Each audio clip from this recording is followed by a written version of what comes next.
আমাদের কোনো নিরাপত্তা নেই, কোনো নিরাপত্তা দিচ্ছে না প্রশাসন। কোনো দল এখন পর্যন্ত আমাদের পাশে এসে দাঁড়ায় নেই। এটা বাংলাদেশ, এতগুলো মানুষ মারা গেছে, কোনো বিচার নেই। আজকে 2 মাস হয়ে গেছে, আমি কোন উন্নতি দেখতেছি না। না আমাদেরকে নিরাপত্তা দিচ্ছে কোনো প্রশাসন, কোনো দল, কোনো দলের লোক। বাংলাদেশে এত রাজনৈতিক, এত নেতা, এত এমপি, মন্ত্রী, ডিআইজি, উপদেষ্টা, কেউ আমাদের পাশে একবার এসে দাঁড়ায়নি। আমরা খুব অসহায়।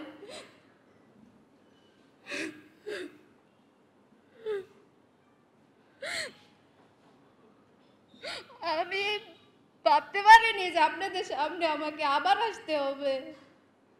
আপনাদের সাংবাদিক ভাইদের কাছে রিকোয়েস্ট, আপনারা এই বিষয়টা একটু দেখেন কোনটা সত্য।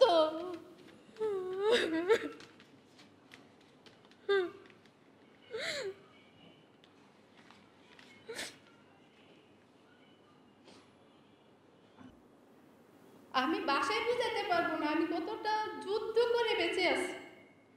আমাকে অনেক কষ্ট দিছে। আমি মেডিকেলে শুয়ে থেকে প্রতিনিয়ত বলছি আমার স্বজনদের সাথে যদি আমাকে নিয়ে যেত অনেক ভালো ছিল। বিশ্বাস করেন, এত নির্মমভাবে কেউ কাউরে মারে না। আমাকে যখন আঘাত করে আমি দৌড়াচ্ছি আর আমাকে রামদাও দিয়ে কুবাইতেছে, আমার কিছু বলার ভাষা নেই।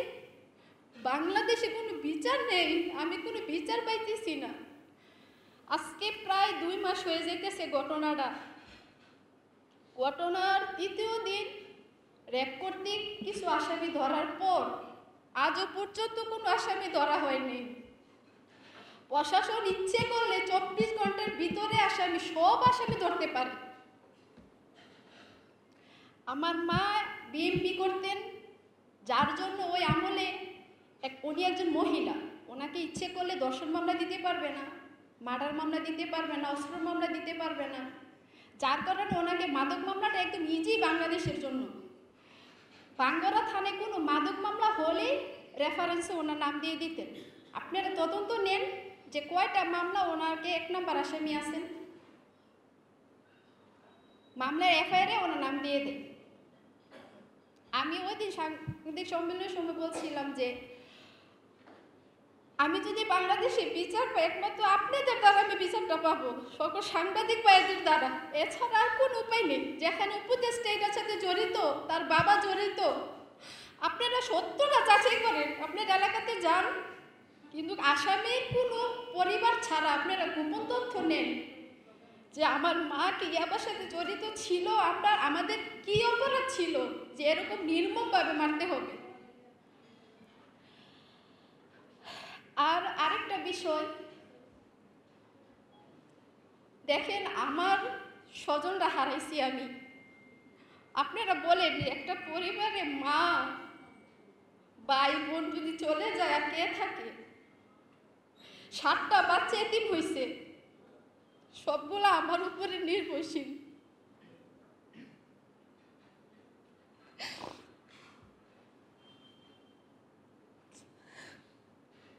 আমি কার জন্য কান্না করবো বলেন? মার জন্য না, ভাইয়ের জন্য না, বোনের জন্য?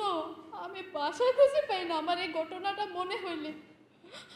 আমি ওইদিন সাংবাদিক সম্মেলনে বলেছিলাম যে আমার প্রথম দাবি হচ্ছে উপদেষ্টা আসিফের বাবা বিল্লাল মাস্টারকে গ্রেফতার করার। ওনাকে গ্রেফতার হোক, সব কিছু বের হয়ে যাবে।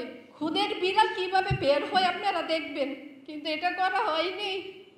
শিমুল চেয়ারম্যানকে অ্যারেস্ট করা হয়নি, শরীফকেও করা হয়নি, বাসিরকে, রফিককে, মেন যে লিডারগুলা কাউকে করা হয়নি। আজকে একটা মিথ্যা অপবাদ দিয়ে মামলাটাকে দাফাসাফা দেওয়ার জন্য চেষ্টা করতেছে।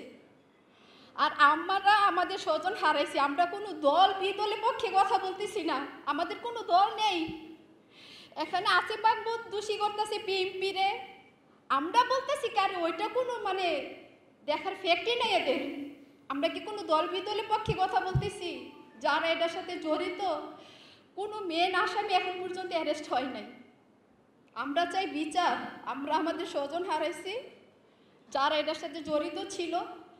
সিসি ক্যামেরায় ফুটেজ কিছু আছে, কিছু বাড়ির পশ্চিম পাশ দিয়ে ঢুকছিল, আমাদের মার্কেটের দক্ষিণ পাশে আমার কাকার মার্কেট, ওই মার্কেটে কোনো সিসি ক্যামেরা ছিল না, ওই দিক দিয়ে ঢুকছে। আপনারা এটা তদন্ত করেন, এখানে কেউ কাউরে দোষ দিয়ে কোনো লাভ নেই।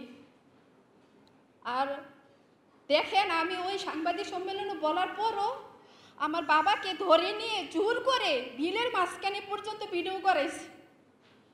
আমি কিন্তু জানি, আমি বুঝতে পারছি এরকম একটা কিছু হবে, এটাই হয়েছে।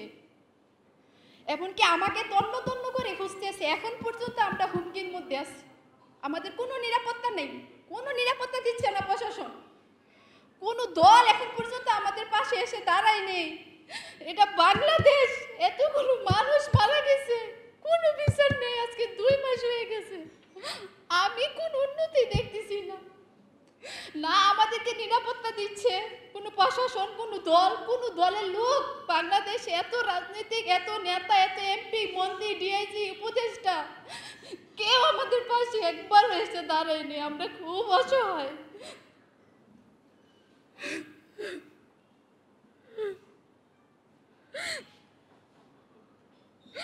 আমি ভাবতে পারিনি যে আপনাদের সামনে আমাকে আবার আসতে হবে। আপনাদের সাংবাদিক ভাইদের কাছে রিকোয়েস্ট, আপনারা এই বিষয়টা একটু দেখেন কোনটা সত্য।